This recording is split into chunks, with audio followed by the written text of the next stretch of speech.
సజ్జలతో బూరెలు చేస్తున్నానండి. సజ్జ బూరెలు. ఈ 1/2 కిలో సజ్జలు, 1 కప్పు బెల్లము. ఇప్పుడు నేను వీటిని కడిగి శుభ్రం చేసి ఆరబెట్టుకున్నాను.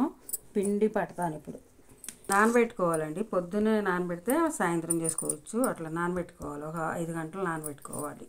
1 కప్పు బెల్లం, ఒక అర గ్లాసు వాటర్ పోసుకొని కరగబెట్టుకోవాలి. రుచుకోవాలి.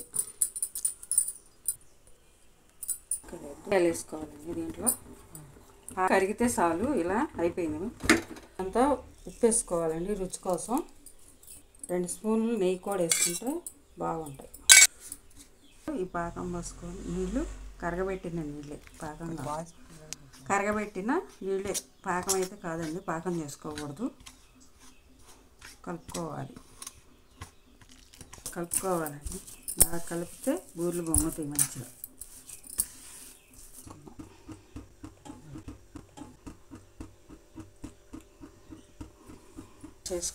చేసుకొని ఆయిల్లో వేసుకోవాలి.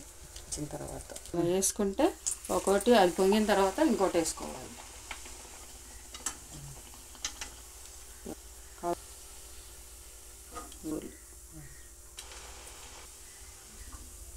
ఇలా వేసుకొని ఒకటి పొంగినప్పుడు ఒకటి వేసుకుంటూ ఉండాలి. ఇలా అన్నీ వేసుకొని కాల్చుకోవాలి. ఇవేనండి సజ్జ బూరెలు. ఇలా చేసుకొని వండుకొని తినాలి. చాలా బాగుంటాయి. ఆరోగ్యానికి కూడా చాలా మంచిది. ఇలా